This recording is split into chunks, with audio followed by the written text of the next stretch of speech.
اپنے حال پر افسوس کرنا، اپنے آپ پر ترس کھانا، اپنے آپ کو لوگوں میں قابل رحم ثابت کرنا اللہ کی ناشکر گزاری ہے۔ اللہ کسی انسان پر اس کی برداشت سے زیادہ بوجھ نہیں ڈالتا۔ بیمار اور لاغر روحیں ہمیشہ گلہ کرتی ہیں، صحت مند ارواح شکر کرتی ہیں۔ زندگی پر تنقید خالق پر تنقید ہے، اور یہ تنقید ایمان سے محروم کر دیتی ہے۔ اپنے علم کو عمل میں لانے کے لیے یقین کے ساتھ ساتھ ایک رہنما کی ضرورت ہوتی ہے۔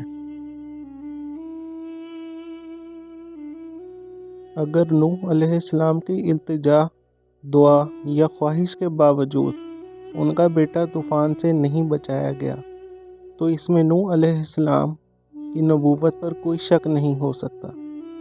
اللہ تعالیٰ کی مرضی ہے، چاہے تو ایک معمولی انسان کی دعا قبول کر لے، چاہے تو نبی کی بات ٹال دے۔ اللہ بے نیاز ہے۔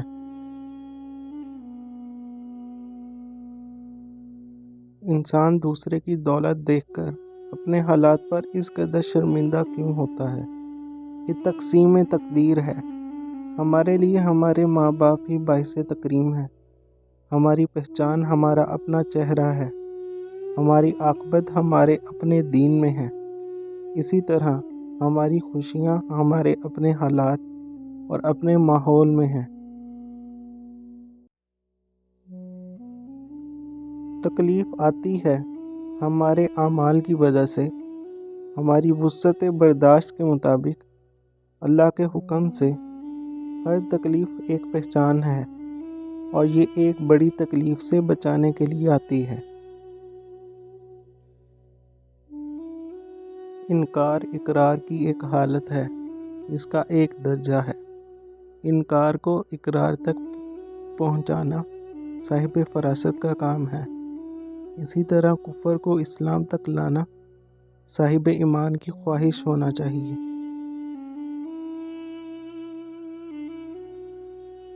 جس طرح موسم بدلنے کا ایک وقت ہوتا ہے، حالات بدلتے ہی رہتے ہیں، حالات کے ساتھ حالت بھی بدل جاتی ہے۔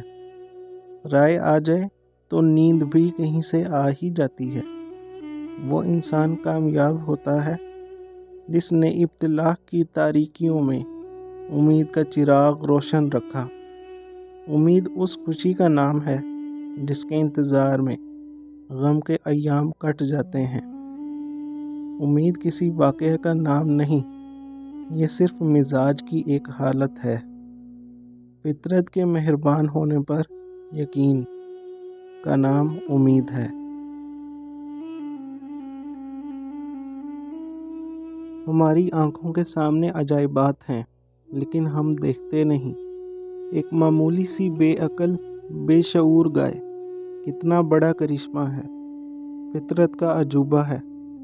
گھاس سے دودھ بنانے والا حیرت انگیز کارنامہ ہم کیوں نہیں دیکھتے؟ جن مسلمانوں پر اسلام نافذ نہ ہو سکے، ان مسلمانوں پر غور کرنا چاہیے۔ جو اسلام مسلمانوں پر نافذ ہو سکے، اس اسلام کے بارے میں غور کرنا چاہیے۔ جو قوت نافذہ مسلمانوں پر اسلام نافذ نہ کر سکے، اس قوت کے بارے میں غور کرنا چاہیے۔ ایک انسان نے دوسرے سے پوچھا، بھائی، آپ نے زندگی میں پہلا جھوٹ کب بولا؟ دوسرے نے جواب دیا، جس دن میں نے یہ اعلان کیا کہ میں ہمیشہ سچ بولتا ہوں۔ صحت کے لیے خوراک ضروری ہے، لیکن خوراک صحت نہیں۔ اس دنیا میں انسان نہ کچھ کھوتا ہے نہ پاتا ہے، وہ تو صرف آتا ہے اور جاتا ہے۔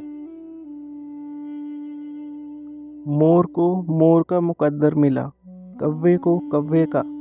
ہم یہ نہیں پہچان سکتے کہ فلاں کے ساتھ ایسا کیوں اور ہمارے ساتھ ویسا کیوں ہوا۔ سمندر کا وہ پانی جو سمندر سے باہر ہو، اسے دریا، جھیل بادل، آنسو، شبنم، کچھ بھی کہہ دو، لیکن پانی کا وہ حصہ جو سمندر میں شامل ہو جائے وہ سمندر ہی کہلائے گا۔